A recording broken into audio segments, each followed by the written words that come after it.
Ему 20 лет, его рост 108 сантиметров, его официальный вес 75,2 килограмма. Он мастер спорта по кикбоксингу, чемпион Узбекистана по ММА, мастер спорта по грэпплингу. Его профессиональный рекорд 2 победы, 2 поражения. Итак, в синем углу октагона Абдул Азиз Золотой Сотволдиев.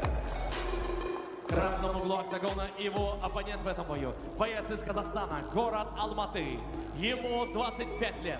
Его рост 180 сантиметров. Его официальный вес 74,7 килограммов. Его профессиональный рекорд 2 победы, 0 поражений.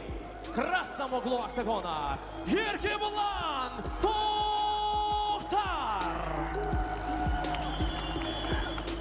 Рефери в октагоне Даулетбек Закаев.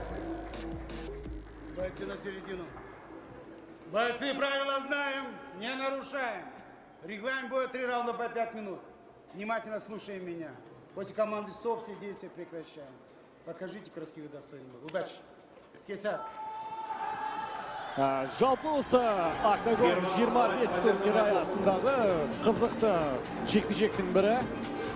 Жалпы жанкерлер, спорт жанкерлері, ММА жанкерлері күткен жекпе-жек деп айтуға келеді. Осы октагон лигасының жалпы турнирлерін бақылап жүрген, әсіресе жастардың аудиториясы үшін қызықты. Өйткені Еркебулан Тоқтар 23 жастағы кәсіпқой деңгейдегі жолын енді бастап келе жатқан азамат. Әлеуметтік желіде аса белсенді, танымал, жастар аудиториясы арасында танымал, өзінің өнерімен актерлық шеберлігі бар. Осы бірнеше елімізге танымал сериалдарда бой көрсеткен азамат. Өте жақсы бірнеше соққыдан тұратын комбинациясын жұмсап үлгерді Еркебулан Тоқтар. Оның қарсыласы көкбұрыштағы өзбекстандық 20 жастағы Абдулазиз Сатвалдиев.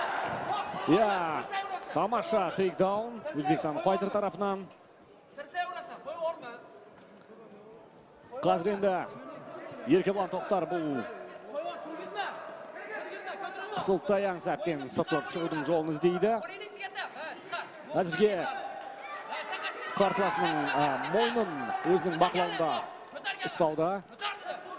Яғни оны еркін түсіп кетуге еш мүмкіндік беретін емес. Ал қазір қарсыласқа мойнын беріп қойды Еркебулан Тоқтар. Және өкінішке орай бірінші раунд енді ғана басталған тұста Абдулазиз Сатвалдиев 20 жастағы өзбекстандық файтер қылқындыру әдісімен жеңіске жетті.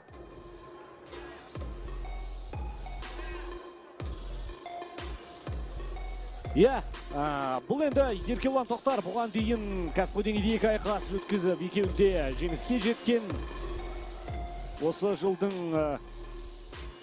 маусым айында жеңімпаз атанған. На первой минуте 11 секунде первого раунда одержал боец из синего угла октагона Абдулазиз Золотой Сотволдиев.